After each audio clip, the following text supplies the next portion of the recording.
అసలే పార్టీ ఓటమి పాలైందన్న బాధ ఓవైపు ఉంటే నేతల వ్యవహార శైలి వైసీపీ అధినేతను మరింతగా బాధిస్తోందా అంటే అవుననే సమాధానం వినిపిస్తోంది. పార్టీ అధికారంలో ఉన్నప్పుడు కొందరు నేతల తీరు వివాదాస్పదం కాగా ఎలాగోలా సర్ది చెప్పుకున్నారు. ఇప్పుడు పవర్ పోయిన తర్వాత కూడా లీడర్ల తీరు మారకపోవడంతో ఇటు అధినేత అటు క్యాడర్ తలలు పట్టుకుంటోంది అన్న గుసగుసలు వినిపిస్తున్నాయి. ఇంతకీ వైసీపీలో ఏం జరుగుతోంది?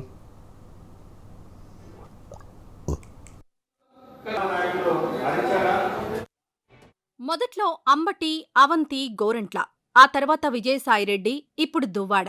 ఇలా ఒకరి వెంట మరొకరి పేర్లు చెబుతున్నారేంటి అని అనుకుంటున్నారా? అక్కడికే వస్తున్నాం.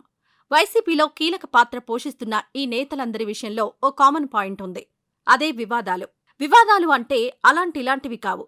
ఏకంగా వైసీపీతో పాటు నేరుగా అధినేతను ఇబ్బంది పెట్టేంతటి వివాదాలు అవి. నిజమే, అధికారంలో ఉన్నప్పుడు పవర్ పోయిన తర్వాత సమయం సందర్భం ఏదైనా పార్టీ అధ్యక్షుడు జగన్ మాత్రం వీరి పుణ్యమాని ఉక్కిరిబిక్కిరవుతున్నారనే వాదన బలంగా వినిపిస్తోంది. ఇంకా చెప్పాలంటే వీరి వివాదాలను ఇటు సర్ది చెప్పుకోలేక అటు ఖండించలేక సతమతమవుతున్నారన్న విమర్శలు వినిపిస్తున్నాయి.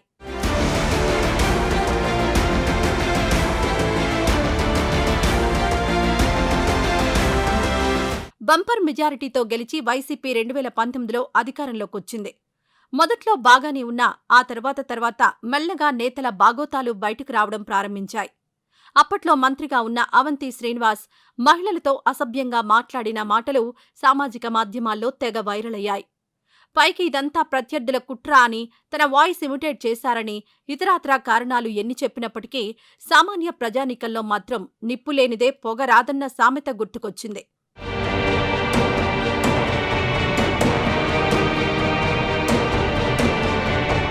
అవంతి ఎపిసోడ్ మర్చిపోకముందే సినీ నటుడు ఎస్వీబీసీ చైర్మన్గా అప్పట్లో బాధ్యతలు నిర్వహించిన పృథ్వీ వ్యవహారం వెలుగులోకొచ్చింది. పరమ పవిత్రమైన ఎస్వీబీసీ చైర్మన్ హోదాలో ఉండి ఆయన మహిళలతో మాట్లాడిన మాటల ఆడియోలు వైసీపీని పెద్ద ఎత్తున ఉక్కిరిబిక్కిరి చేశాయి. చివరకు ఆయన్ను పార్టీ నుంచి బయటకు పంపేయడంతో పార్టీ పరువు కొంతలో కొంతైనా నిలబడిందన్న మాట వినిపించింది.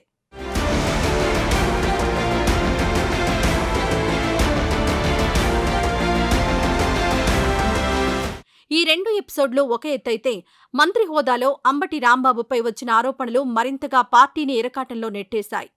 చివరకు ట్రోలర్స్ ఏ స్థాయిలో ఆయన్ను ఆడుకున్నారంటే అంబటి రాంబాబు కాస్త సంబరాల రాంబాబు, అరగంట, గంట అనే స్థాయికి తీసుకొచ్చారు. ఇంత జరిగినా పార్టీ మాత్రం తేలుకుట్టినట్టు చందంగా వ్యవహరించిందే తప్ప ఎలాంటి చర్యలు తీసుకోకపోవడం ప్రజల్లో ఆగ్రహం కలిగించింది.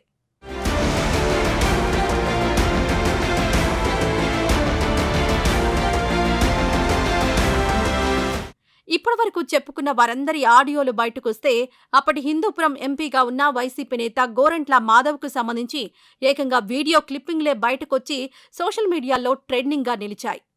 పోలీస్ అధికారిగా ఉంటూ రాజకీయాల్లోకొచ్చి ఎంపీ అయి పాలిటిక్స్లో ఎంత వేగంగా ఎదిగారో ఆ వీడియోలతో అదే స్థాయిలో పాతాళానికి పడిపోయారు గోరంట్ల మాధవ్.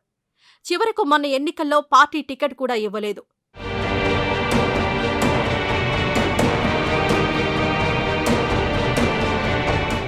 ఈ ఘటనలన్నీ వైసీపీ అధికారంలో ఉన్నప్పుడు జరిగినవే.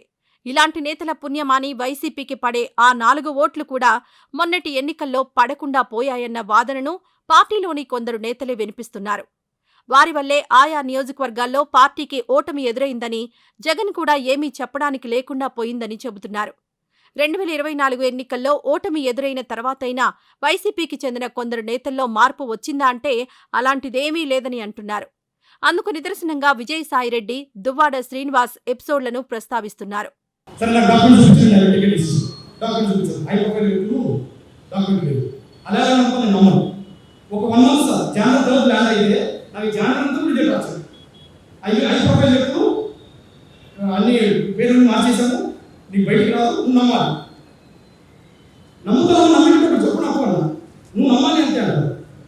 నువ్వు చూపించినప్పుడు ఫిజికల్ రిలేషన్ అన్ని డిసైడ్ ఫిజికల్ రిలేషన్ సరే ఫిజికల్ రిలేషన్ ఎవరితో యువత ఉంటే వాళ్ళు చక్కగా చెప్పేవాళ్ళు పెద్ద ఫిజికల్ రిలేషన్. ఇంకా సాయిరెడ్డి సార్ గురించి వస్తే మీకు చెప్పాల్సిన వెరీ ఇంపార్టెంట్. ఆయన ఒక రెస్పెక్టెడ్ పర్సన్. విజయసాయిరెడ్డి సార్ నేను ఫస్ట్ టైం విశాఖపట్నంలోనే చూసిన ఆయన్ని. నాకు చిన్నప్పటి నుంచి ఒక సర్పంచ్ కూడా తెలియదు.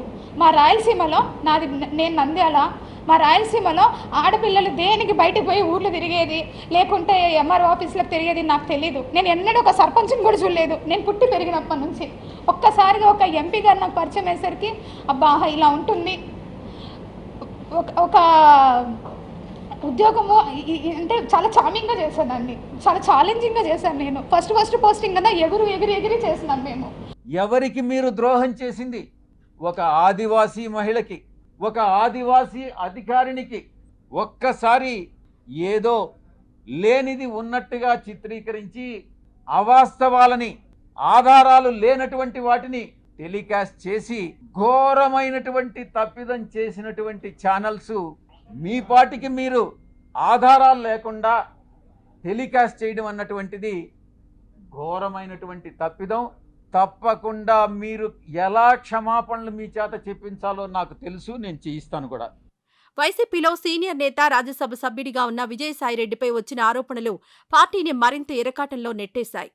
దేవాదాయ శాఖలో పనిచేస్తున్న ఉద్యోగినితో ఆయనకు సంబంధం ఉందంటూ స్వయంగా ఆమె భర్తగా చెప్పే వ్యక్తే ఫిర్యాదు చేయడం మరింత ఇబ్బందులకు గురిచేసింది.